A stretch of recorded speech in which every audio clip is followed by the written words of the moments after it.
Hello and welcome to the Events Podcast, where we help you build your events empire by building profitable events while having fun at the same time. So we've had a bit of a break over the summer, really since the start of the year. I was really busy with my company Events during the pandemic. I talked about that on the last call with James. We transitioned to doing a lot of work for Google, running a lot of online events, doing different stuff. So I was just really busy, but I've really missed doing the Events Podcast, and we're still getting great views. We're actually a top 10% of all podcasts in the world still, which is amazing, as it's a very niche thing. But I want to say a couple of things. Firstly, if you enjoyed the podcast, please get in touch with me. Most people don't give me any feedback, and getting feedback really encourages me to make more episodes. Just email me at dan@appsevents.com, dan@appsevents.com. Even better, if you can give us a review anywhere you listen to the podcast. Please stop right now in iTunes, Spotify, Pocket Cast, wherever you are, and please leave us a review, if possible 5 stars of course, would be great. Back to the podcast. So we really focus on helping event entrepreneurs run amazing events, and that could be people who run events companies, but also just as many people, maybe more, are entrepreneurs who just run events as part of their business. They might run events to promote something else, they might run meetups, they might run one big conference a year. This is the kind of people I want to help, because I run events myself. So, this podcast is kind of like therapy for me, where I get help and assistance on how to run the event. So please, again, leave some feedback. And secondly, obviously there's a lot of costs associated with this podcast. I've got 2 people who help me out with editing and graphics and everything else. So if you're a sponsor, possibly you're a software company who sells to the event industry, and you're interested in sponsoring this podcast, like I said, it's a top 10% podcast, please get in touch. We'd love to talk to you, dan@appsevents.com, and it'd be great to talk. So thank you very much. And now on to the interview.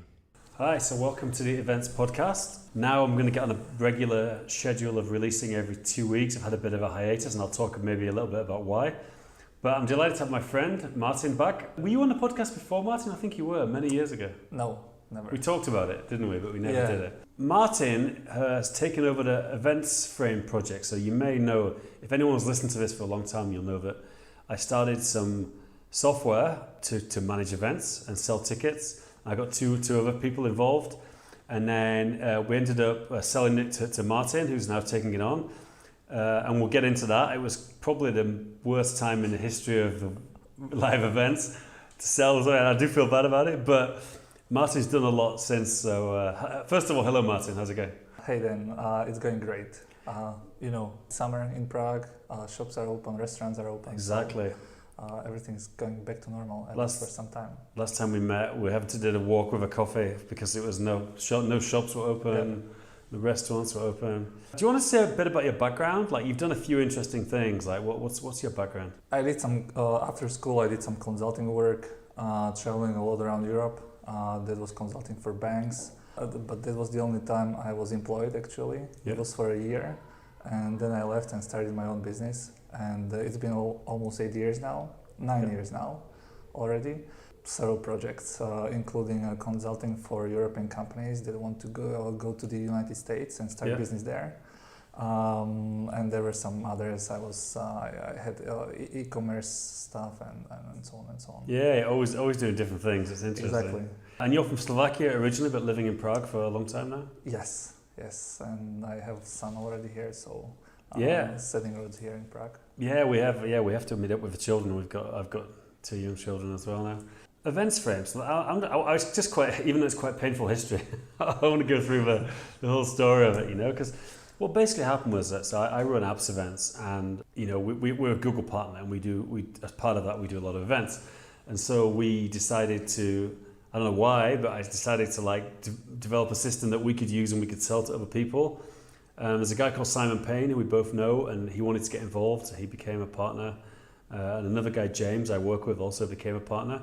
And we had some success. We got a few customers. We decided not to do the model where we charge a percentage of tickets, which we'll talk about. That probably was a mistake. We just were charging a subscription fee to people.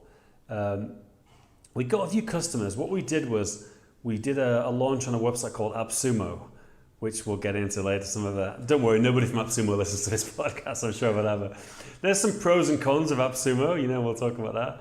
But basically, it's like a lifetime deal. So you sell the software, it's lifetime payment.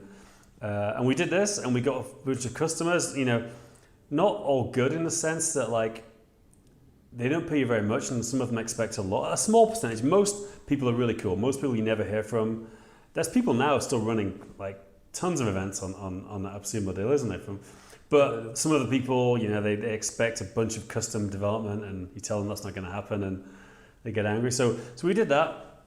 But you know, I was just finding that it was too much to do this and my other business. Like you're different. You can run like 10 different businesses. For me, it was too much. So we looked for somebody else to take it over, and that was you. Actually, you said you were interested. You were just finishing up a project in America, and then you take it on. So you know, basically, it's a ticketing system. It's a great system. I just bought a ticket using it actually for DC BKK conference. They're still using it.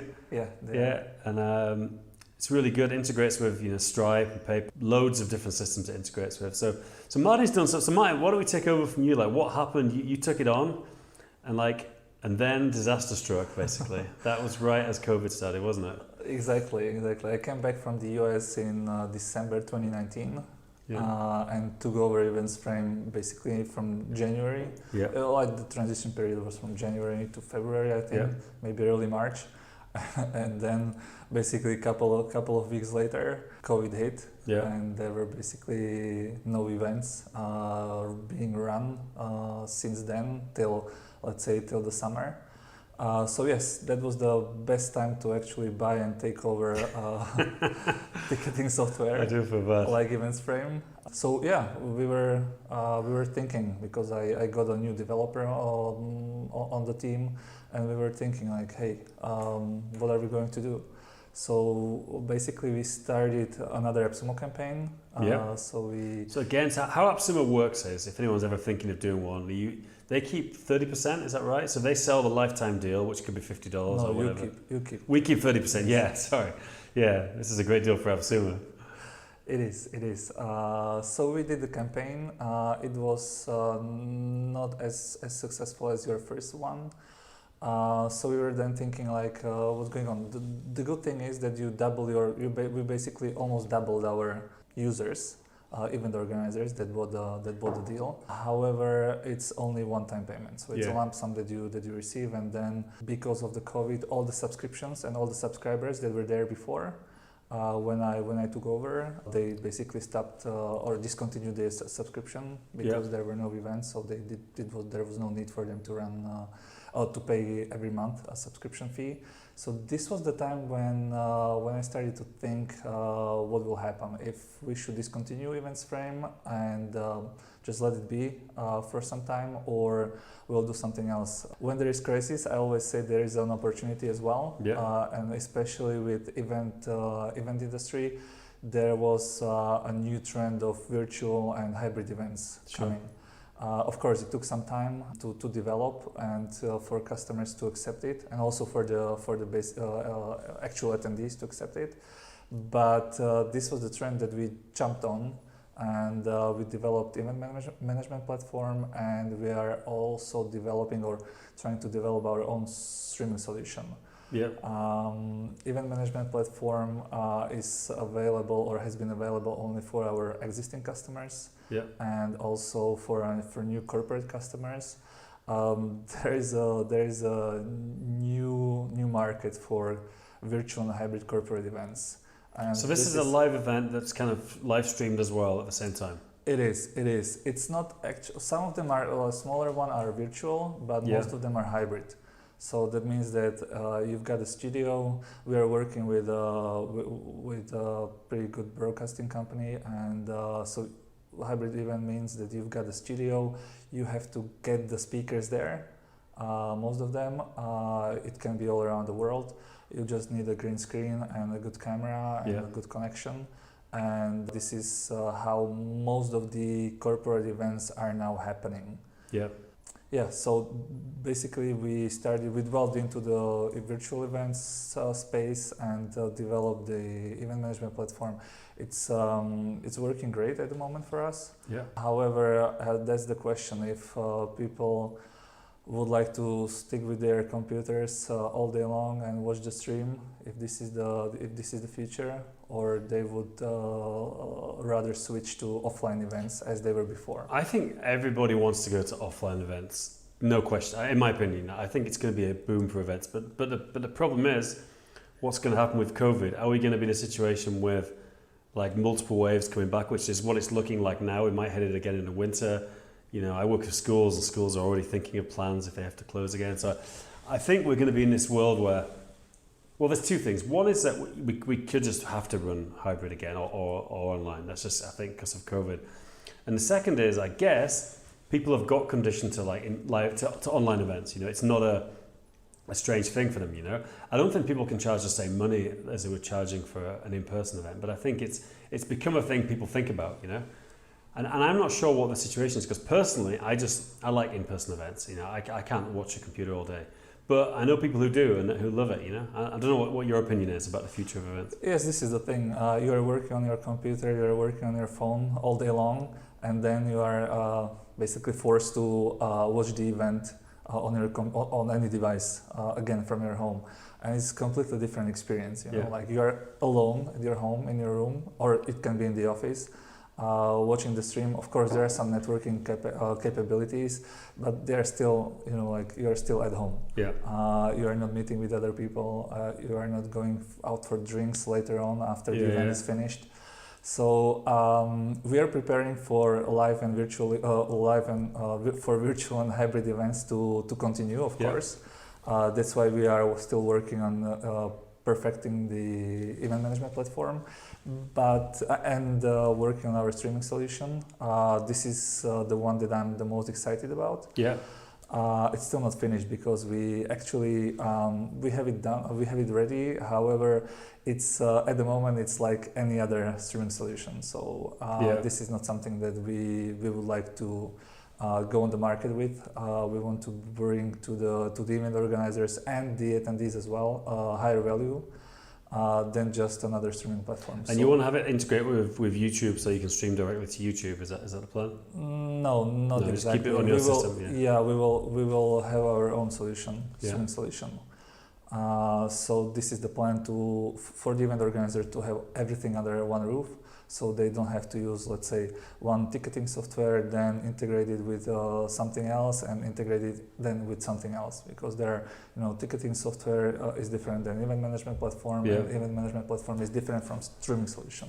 Sure. So this is what we would like to do as one all-encompassing software that is very easy to use, easy for event organizers, easy for attendees, and they don't have to look anywhere else. Sure. So these were the two things that we started to work on after the pandemic struck. Yeah. Another thing that we changed, as you already mentioned, even during your last podcast, is we changed the subscription model.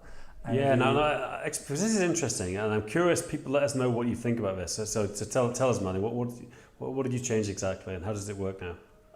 When you started EventsFrame, it was like no ticket fees ever. Yeah. The slogan. Which we thought was a great idea. Yes, but it could have worked before the pandemic, maybe. Yeah. But during the pandemic, it doesn't work at all. What I think we realize is that the mistake we made is people don't mind. Most event producers just pass the ticket fee on to their attendees. So they don't see it as being a ticket fee. That was, I think, the problem in our approach of saying you pay as a subscription. But I think the problem was the customers thought, well, we're going to pay these guys all this money every month. Eventbrite's free, you know. What do you see it? How do you see it? We actually had one pretty big customer that we talked to for some time, declining or refusing to work with EventsFrame because we didn't have this functionality to pass the ticket fees on the ticket buyer. Yeah. Actually, we had it because you can just calculate it and put the ticket price higher. Yeah. But that doesn't mean. But then EventsFrame, you don't get paid anything from that in that case. We do. We can get to this later. Yeah. But yes, they were looking to. No, but I mean, in the original, in that case. Yeah. And to answer your question, yes, event organizers, a lot of them, seeking to pass the ticket fees on the ticket buyer, and that's why subscription didn't work for them. For others, it just hassle. You know, you subscribe, you have an event, let's say in 2 months, and next one in 7 months. Yeah. And in between, you have to unsubscribe and then you have to subscribe again, or because you don't want to pay, you know, like for 4 months when there are no events. Yeah. So we found the subscription model to be constraining the growth, constraining the numbers or the number of event organizers that can sign up and use EventsFrame. So that's why, and also in the light of pandemic, when basically everyone just stopped their subscriptions. Yeah. We decided to change the business model and to move on to ticket fees. Yeah. We are now charging. However, it took us almost a year. Or even more than a year. We introduced ticket fees last month. Yeah. Or a couple of months ago. So it was not an easy decision to do. However, it was from how we see it right now, it was a very good decision to do. Yeah. Because new users subscription. The new users, how they subscribe to EventsFrame, it increased exponentially in the last 2 months. Fantastic. And basically from day one, they started selling tickets and there are ticket fees on them. So and you receive a ticket fee now, is that so? Yes, it works, isn't it? Yeah. Yes, we charge 2%, 2%. Plus the fee of the Stripe and and or PayPal or Braintree. And how does it work? I'm just curious from a technical point of view. You get paid monthly. You calculate it monthly, and then we calculate it bi-weekly. Bi-weekly. Okay. We need credit card or debit card, and we charge the debit card or credit card on bi-weekly basis. Okay. So basically, you give us the card once, and then you are charged on bi-weekly basis. There is a threshold of €5 that you have to reach. If you don't reach it, it is just moved to another bi-weekly cycle. Sure. So this is how we get ticket fees, and there is one another feature that we introduced just a couple of weeks ago. Yeah. It's called refundable bookings. We are working with a partner in the UK. They're basically a global company, and we are offering optional refundable booking option. So that means that if you are a ticket buyer, you can, for a small fee, it's a percentage of the ticket, can get an add-on and be eligible for a refund if something happens. There is a wide range of reasons that can happen, and you can apply for a refund for that, including COVID-19 infection. Yeah. Then you are refunded within 48 hours by our partner, and the ticket and the event organizer keeps the entire ticket amount for themselves. As so well. they're an insurance company basically. Are they? Is that how it works? We are not allowed to call it insurance. Yeah. Because basically they are not insurance company. Right. But it's an add-on that is called refundable booking. Right. In 2 weeks that we introduced it, we see a tremendous feedback. From event organizers. Have people purchased this then? Have people used it? Yes, they do. They do. Of course, there are still a lot of virtual events and hybrid events happening. So this is basically good for offline event. Because if you are sick or something, you can still watch the stream. You can refund, of course, and buy a refund protection, but there are not that many people that do it. But for the offline events that are happening right now, we see it in the UK when they started to happen since I think it was June 19th or something like that. When the next step of coming out of lockdown happened. People started to purchase it as well. And we see people refunding as well. This is on individual basis, so this does not apply for when the event is cancelled by the event organizer or the venue. This is when you are sick or something happens and you cannot go. You will be able to get a refund. Yeah, sure. What do you see as what are you seeing? Are you seeing people starting to run events? Are you starting to see more people signing up, or are you seeing interest, or how are you seeing it right now? Yes, especially in Europe and the US, people are starting to organize events again. In Asia, it's more difficult. The story is... it's getting worse there now, isn't it? With James, we work with, is in Bangkok. They're in lockdown again. It's getting worse a little bit. But Europe and Asia, Europe and the United States, or Americas, let's say Americas, North America, The events are being organized again. Yeah. The big question is what will happen after the summer. Yeah. Because the Delta variant. Well, as we're recording this, the Delta variant is this kind of new variant, which is getting kind of really bad in the UK right now. Exactly. So we see some caution there for autumn and winter. Yeah. But as for the summer, you can see also in Prague, you can see concerts happening. Yeah, of course, there are limited number of attendees that can see the concert and that can come. But there are some events happening, and we see this on the numbers on the number of the events that are set up through EventsFrame as well. That it's definitely higher than last year, than last summer. It's definitely higher than winter and spring 2021. And what types of events are people running? Is it like? I'm curious to see afterwards. See the screen. Do you still have the tile view where you can see all the events, where you can see all the live events, like the? Yeah. So I'm curious, what type of events is it? Like, is it mostly conferences or like festivals or what sort of things? Meetups. At the moment, there are not that many conferences. Yeah. To be honest, there are some, but virtual ones. Yeah. But mostly it's there are some concerts. There are some. It's like reopening parties, like events that are fun. Yeah. Like just entertainment events. Sure. But for winter and fall 2021, we expect to see more hybrid and virtual conferences. Cool. Coming back, making their resurgence because of the Delta variant, and maybe who knows, there will be other variants that will affect the situation. Yeah, definitely. Would you do you think is AppSumo worth it as a way to get started? It's tough to know because we did get some money from it, but it's a lot of work afterwards. I'm curious what you think of it. Because you then had an upsell. You had some upsell to the AppSumo people, didn't you, as well? Yes. This is another thing that we did just to mitigate the COVID crisis, and it was very successful, to be honest. Yeah. It was even more successful than our AppSumo campaign. Yeah. To start with, your software, it might be a good thing because you will also get basically market feedback. You will get the feedback what market thinks about your product. So from that perspective, and you will also get some money from that perspective, it's a good thing to do at the very beginning.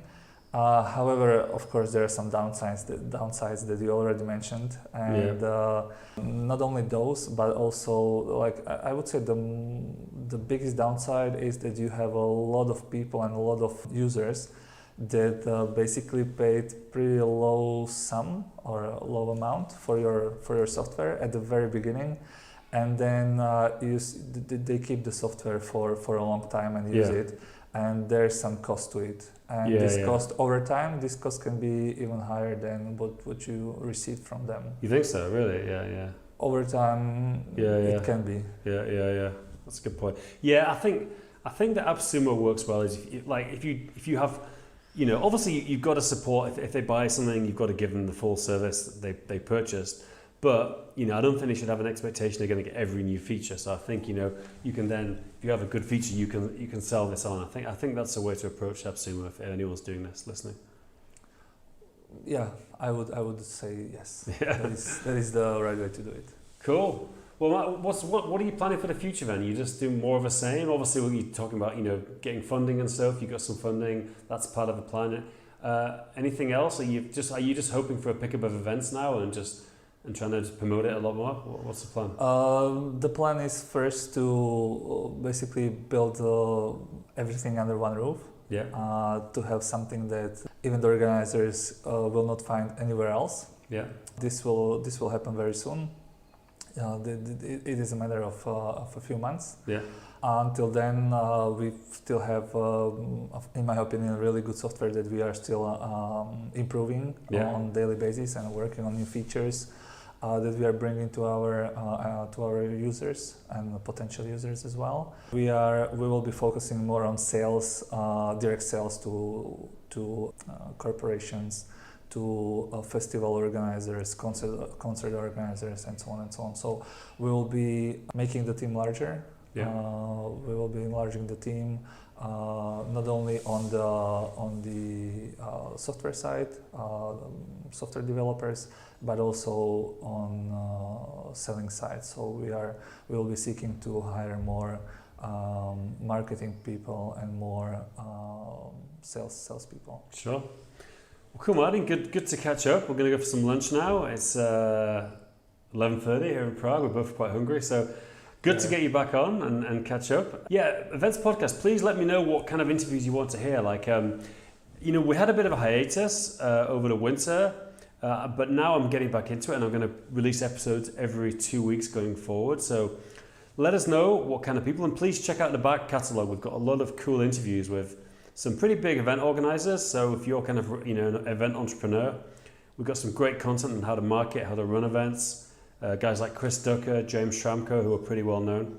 We've even got sessions on how to sell your events company. A guy called Michael Monington. And even, people running huge mass participation events. So we've got Chris Robb, who's running, triathlons and Ironman and all kinds of things like that. So check out the back catalogue.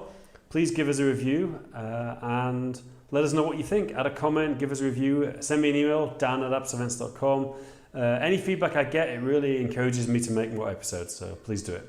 Thanks again. Cheers, Martin. Thank you for having me, Dan.